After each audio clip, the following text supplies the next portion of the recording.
What's up, everybody? I'm Toad, and this is Better Off Dead. This is going to be my new sports betting show or video series, which I'm starting for college football season this season. I did do football videos last season on my personal channel, I guess, or a channel that I had off of my personal one, which got basically no views, but hopefully I can leverage the Tower Gang show, my position on that into getting more viewers on this. But what I'm going to do in this video, which is not something that I've done before, is go over kind of an overview of like how betting works in general and some of the things that I look at with how I like break games down. So I've been doing it for like 16 years, and I've learned a lot from other guys that do it professionally, and got my own way of doing things, the way that kind of works for me. And getting right into it. So as far as betting, you do generally have like a few different types of bets that you can make on particular games, which is typically where I wind up going is betting on the outcomes of games, which I think is probably the most popular way people look at things, which is betting on a spread if it's in, for example, football or basketball, where you're betting on a team to cover by a certain amount of points, or in other sports like baseball, hockey, you might wind up betting on a money line instead, which is betting on like the outright outcome of the game, but then you wind up getting a line that is shifted more towards which team is the favorite and which team is the underdog. So the odds get shifted that way. Or there will be occasionally where I will bet totals as well, which you're betting on the total amount of points scored in a particular game, which I do more in baseball than other sports. And then you have what are called exotics, which include props, primarily propositional bets, which are other bets, essentially bets that are not actually on the outcome of the game, but are on outcomes of other things that happen during the game. Like a pretty popular example of one would be some player to score over a certain amount of points in a game or something to that effect. I don't do much with props at all. I typically focus on straight betting games, mostly game outcomes. And especially in football, that is primarily what I do. And the books will charge you money, of course, for a particular game, and they do it so that they can make money off of it, obviously. So, for example, like in a football game, you might have a spread like the 49ers -7, which means they're favored by 7 points. If you bet the 49ers -7, you're betting on them to win by more than 7 points. And typically with a spread bet like that, a book is going to throw up a line, a number, a price on that game at -110, which is, we call that the juice or the vig. And that's the amount that the books take. It's kind of like a rake if you play poker or something like that. It's how the house makes their money. So ideally what the book is going to want to do, all other things not considered, the books are going to want to split the amount of money that's being bet on a particular game 50-50. So they have 50% on one side, 50% on the other side of that. So they will make money regardless of the outcome because they're taking that extra 10% in the -110. And what that means, as far as the individual bettor is concerned, is that you are betting you're betting $110 to win 100, which, for example, that would mean that you're giving them $110 to make the bet, and if you win that bet, you're going to get back that 110 plus the 100 that you won. So it's not quite like even odds on that, which is how they're making the money on that. And if you lose the 110, of course. But if you win, you get the 210 back total, and you won 100. And even though books overall, if they are splitting the action, they are going to be making money overall on that. And an individual, if you know what you're doing, you can make money on it if you find edges, which is what I do. You can find plays where you think the number is slightly off for a variety of reasons. make that bet, and then you're hoping that there's a better percentage chance that that bet is going to win than that extra like 10% that you're paying into it, which tends to work out such that when you're doing that over like a long period of time, you're trying to win about 53 or 54% of those bets at that minus 110 price. And in doing so, you will start to actually see a little bit of profit. So the amount of volume comes into play as well, because when you're doing this, of course, it is still close to like a coin flip chance on most of these things. So you are going to lose a lot of bets, but you're hoping to win that amount more than you lose to overcome that vig. And then with the totals, it's a similar thing. You'll see that, but you will see like as the line moves, like if it's a football game where you have a number that's right around a key number, like 7, a team winning by a touchdown or something like that, books might opt to not move that number a half point, because a half point is quite valuable in a situation like that, and they might actually start moving that juice instead. So if people start betting on the 49ers, money starts coming in on the 49ers, the books are going to have to like start moving these numbers a little bit based on these signals. That's what happens in the market, but they might opt to like move that number to minus 120 or something instead of minus 110 and make you pay 120 instead of 110 for that minus 7, instead of jumping it up to the 7.5. Whichever they think is going to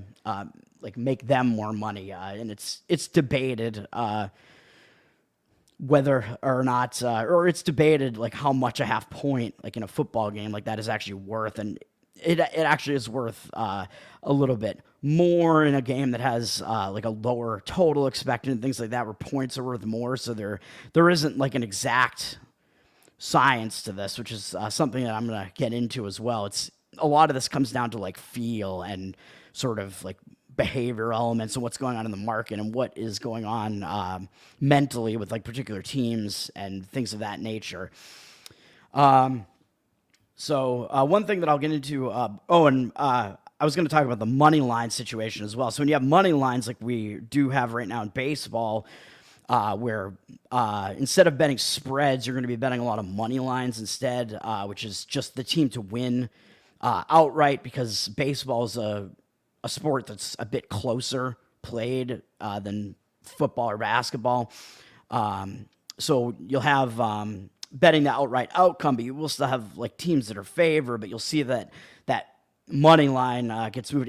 You can still bet money lines in like football and stuff too. It's just less common. But what will happen is you'll see like if a team is a really heavy favorite, they'll have a money line on them of like minus 250 or something like that. So you have to bet 250 just to win 100 for that team to win. And on the flip side, an underdog would have positive odd value on them, like maybe plus 175 or something like that. So you're betting 100 to win 175. So you'd get back 275 on that if that underdog wins. And of course, the books are again still kind of factoring in that juice factor, that vig, because they want to make money. So you'll see that the underdog price never actually matches the favorite price as far as how big the number is. They charge you more for that favorite, and they're charging you more for that underdog as well by making it a little bit of a lower payout. But again, it's kind of a matter of like, is there still value in betting the number where it is at that particular price? So one thing I like to do is I look at the market. I read the market, and we can do this here. I use this pregame. Pregame.com, their event center, is something that I use quite a bit to read the market because it's free. It's like one of the best free tools that I've found that's out there for seeing what's going on in the market. A lot of professional guys pay like a lot of money for Don Best, which is like a really common, popular tool that people use, which is a really great tool. It is good. I've used it before. Currently, I'm not because I think the price actually outweighs its value, just because I get market signals just even through this. Pregame is something that I found like a long time ago, which is a site where they have professional bettors that you can pay to get their picks and whatever, which people feel different ways about that. Like, oh, these guys are touts and, they're not actually legit. They're just trying to make money. I moved away from listening to the professionals that they have at this site, but I love this particular tool. So what you can see here is like you're looking at these numbers here. The main thing that I like to look at, two things when I'm reading what's going on in the market here. I'm looking at the line movement, so it tells you like where this number opens. So in the Saints Chargers preseason game, which is tonight, you see the Saints opened a 4-point favorite, and they're taking into account a bunch of different books, which I can get into in a second. But that's generally like the consensus, like what was the number at like most books, and books will kind of try to follow each other. They don't want to be like too far apart from each other because generally it's kind of like an overall like what's going on in the market. Like things just kind of tend to follow each other in that scenario. But in this case, this number moved down to 3.5 based on kind of like where the money is coming in. It is shifting that number down. So that would indicate that there has been some money coming in on the Chargers in this game to knock that number down from a 4 to a 3.5. And it actually tells you what the most common juice is on that too, and it's actually 3.5 minus 105 on the minus 3.5, so it's less than 110. So that number is actually getting close to 3 or to dropping below 3.5, which is a key number in football, of course, as well, because it's field goal. And then I look at the cash versus tickets. The discrepancy between the cash and the tickets, I think, is like the best indicator of what's going on. So here they give you what's going on in the total market as well as the side, which is the spread. So in this case, you can see that the total here has actually gone down as well from 37.5 to 37. Under juiced at minus 121, which is that means there's pretty heavy money driving it down in the under, even though what you can see here is that the ticket cash discrepancy there, the number of tickets that, and this is across all the books that they're tracking on this particular site, I think. They have 68% on the over, but only 54% of the money is on the over. And then in the side market, 67% of the tickets are on the Chargers, but 65% of the money is on the Chargers. So there's discrepancies there. So what I look for is I tend to lean towards where the cash is coming as opposed to where the tickets are coming, because even though the books are gonna, of course, their outcome is gonna be determined by like where the cash is. But if you have a discrepancy like this, where you have a higher amount of tickets on a particular side than what the cash is, but they're still both higher than 50% on that side. So the books are gonna like win out on this if the Saints wind up covering that number. But also you can see that this means that there have been more of the higher money bets have actually been on the Saints than on the Chargers. And you can tell that because there is that discrepancy between the ticket count and the money count there. If there's 67% of the tickets coming in on the Chargers, but only 65% of the cash, that means that sort of the lower money value tickets have tended to be on the Chargers, whereas the higher amounts bet have been on the Saints, which kind of gets into it's one of the big factors that I look at. I look at the market, and I like to find what we kind of call like a pros versus Joes situation. And I'm not saying this is the case with this preseason game. I'm not betting this game. I don't think that this is that heavy a signal to me on this one, and I don't really know the situation that well in the Saints-Chargers game tonight. But the pros versus Joes, you essentially will have situations where the professionals who tend to be the ones that are betting higher amounts will be on like one side of a game way more heavily than the Joes, which are the public bets, which are going to be the higher ticket count, but they're like the smaller tickets. So the pro side tends to be a better indicator of what you want to be looking at there. Like those are the higher money bets. So the people that have way more at stake are betting that side, and that tends to be a good indicator of where you might want to be. And you can actually, on this site, you can actually dive into what's going on here. And they actually have a bunch of books being tracked here. So they have a bunch of like the online offshore guys like Pinnacle. And once you get to like know what some of these books are, you can tell you can kind of tell like which like the book itself is kind of an indicator of what's going on in the market, because like Pinnacle is an offshore book, and that tends to be they cater to more of the professional bettors. So you'll kind of tend to see them not having popular favorites as heavily favored at Pinnacle, which can kind of be an indicator as well of where more of like the professionals are going to be. Whereas Bovada, which is another offline or yeah, another offshore book, I should say, an online book. They're offshore because they're not in the U.S. Like that, they might tend to line. It's actually not the case necessarily in this game. As you can see, they actually have it a little bit lower at Bovada in this case. But Bovada tends to be what we call more of like a square shop, where they cater more towards the like recreational bettors, the Joes, the public bettors who tend to bet a little bit less.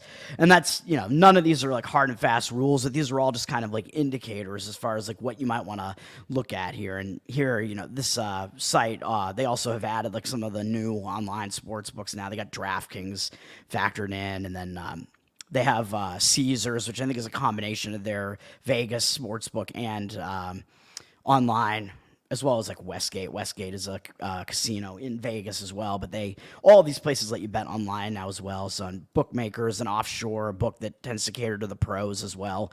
So in this case, it's kind of another indicator actually that the pros are more heavily on the Saints than the public are. So just blindly, if I were to look at this, I would say, that more of the indicators are on the Saints in this one. But so that market read is something that I tend to look at. But one of the things that I tend to look at most heavily, it was just something that kind of like clicked with me when I first heard it. Not that many professional bettors actually break down games this way or look at things this way. And it just made sense to me. And I was like, well, why wouldn't you look at it this way? And that's a behavioral analysis when looking at games. And that's where you're not just looking at these teams like they're like robots, basically like computers. You're not just looking at like numbers, solely numbers, and being like, well, this team is obviously better than this team.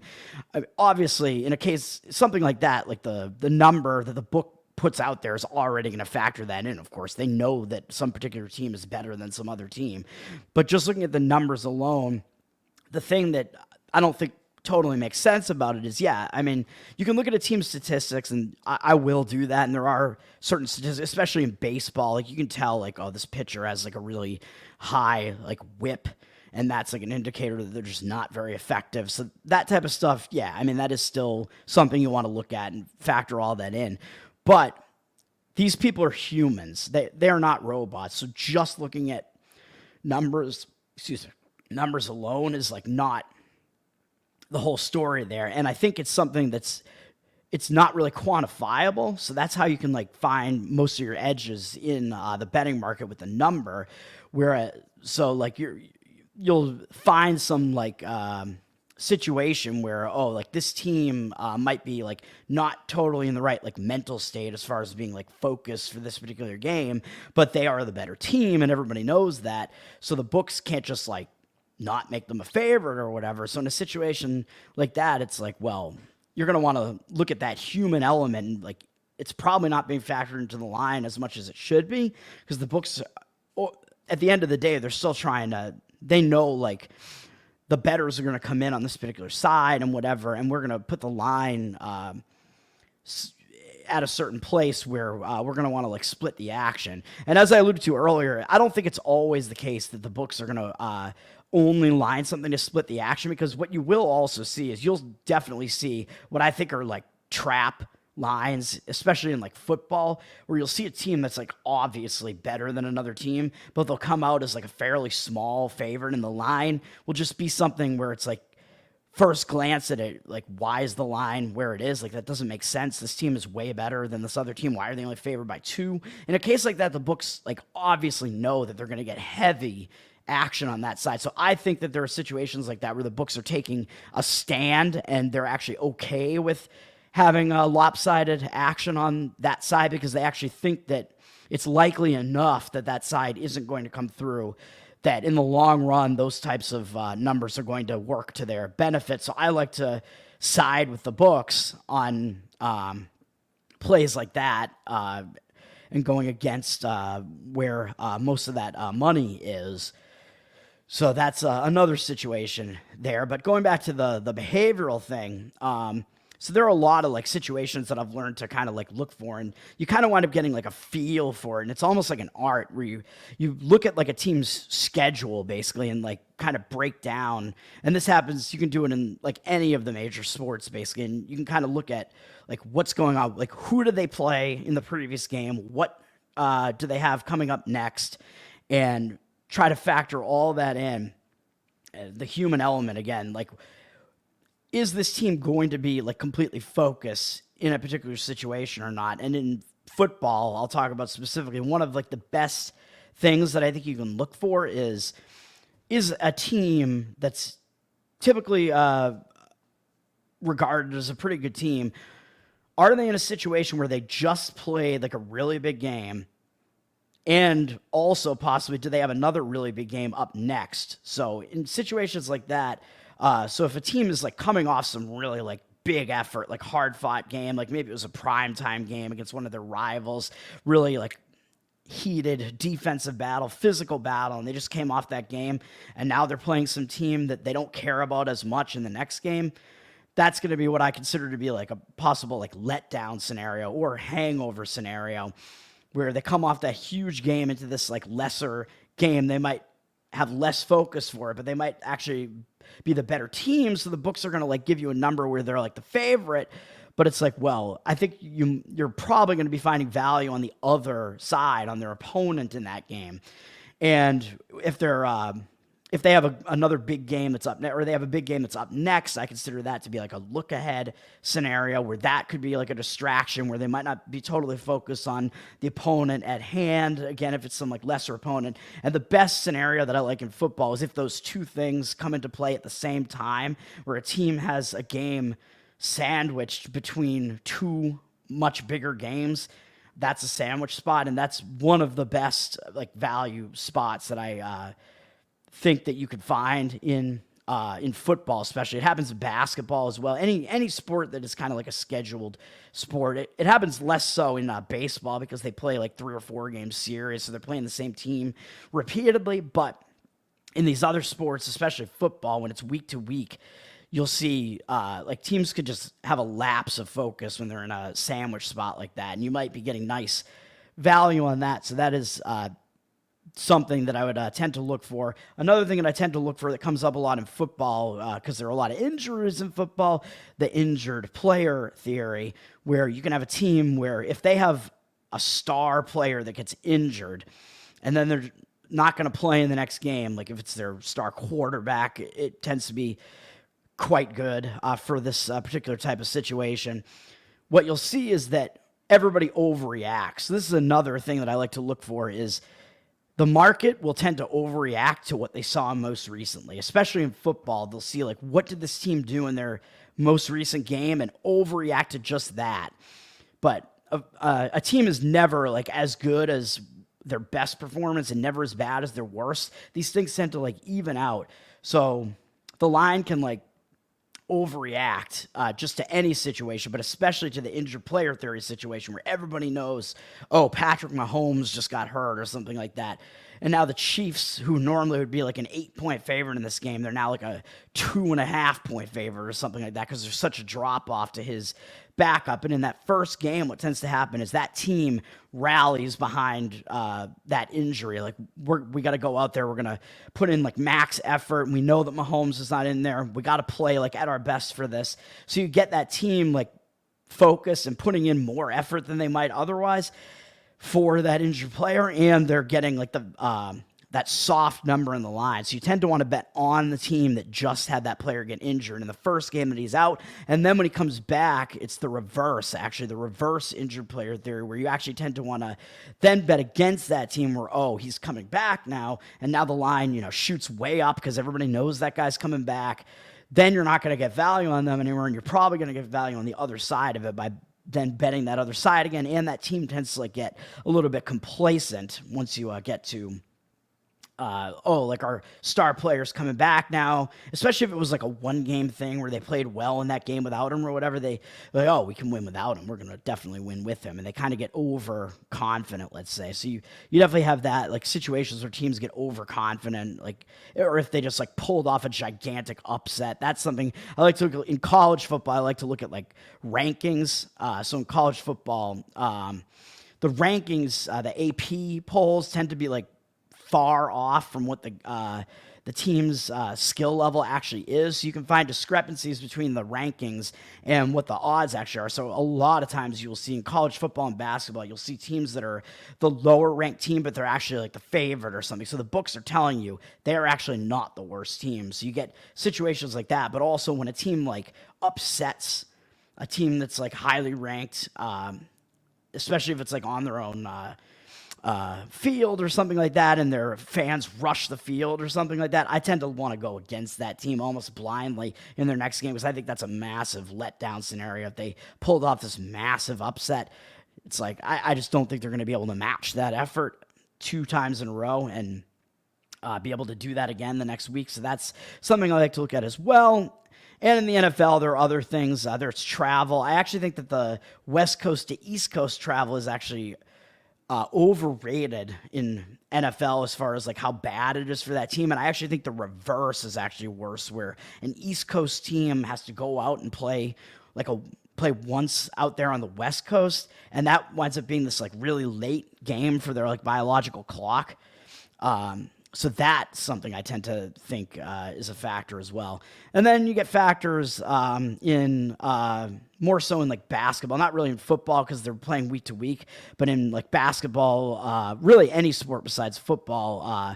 Another situation that I think is a good one to look for is that when teams return from a road trip, and it can happen in football as well. Like, I guess if like a team just played like 3 straight games on the road or something, but in that case, it tends to be that like third game on the road kind of tends to be that like tough game for them. But in the other sports, when a team returns home from a road trip, what happens is they all are coming back home basically and going back to like their families and stuff like that. There tends to be stuff that they have to take care of at home.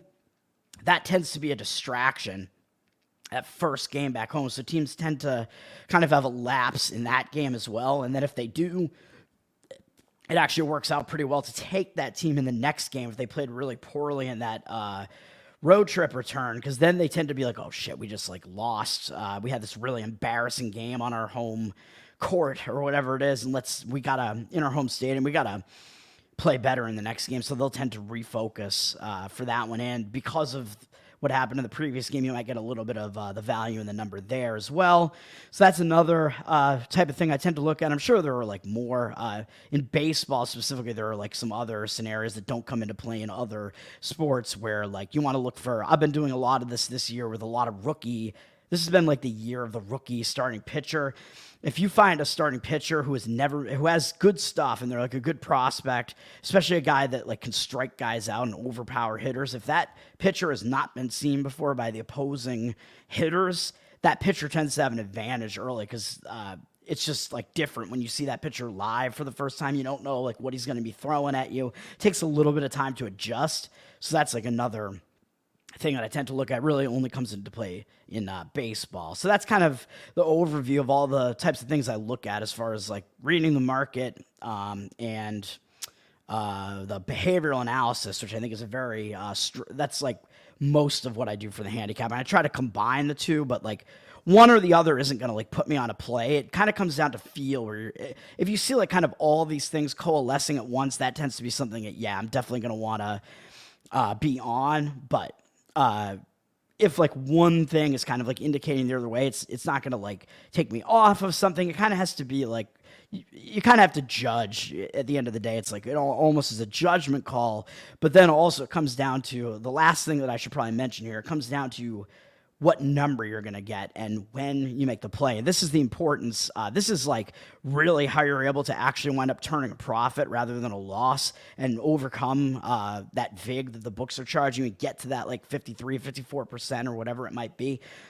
it's really important that you get like the best number that you can. So what you need is, because that alone can just make the difference. Like you can have like enough games that fall like just short of a number or whatever the case may be, or you just in money lines you just might like not get quite the best odds that you can, and that might make like the difference in winning or losing over a long period of time.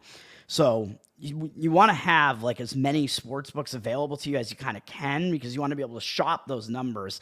And even though they kind of follow each other, you'll see that some books like will like lag behind, some won't actually entirely move the number to where the other ones are. So like, you know, if you have that like that 49er scenario where they're a 7-point favorite, if you're finding like a book that has them at 7, just at the -110 vig, but all the other books have like -120, or they're going up to like 7.5, you're gonna want to bet that 7. Like you want to get that best number. It's gonna make all the difference, which is why you need like all those different books available to you, so you can try to find, you can pick off those better numbers that might still be lying around at some books. And then the timing is also an aspect where what I would say is, I mean, I do tend to go against the public a lot, the contrarian in me, but it does work out fairly well, where you're kind of going against like the public perception, which also means you're probably going to be like getting more value by doing that.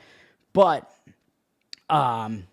in situations like that, really, in the NFL, I would say the public, it's such a publicly bet sport, but even then, it really only happens in like the Super Bowl, where it's the case that the public alone can actually like kind of move the number significantly. So in cases like that, I would say you want to wait to actually bet it if you think the public is going to be actually influencing the number and driving it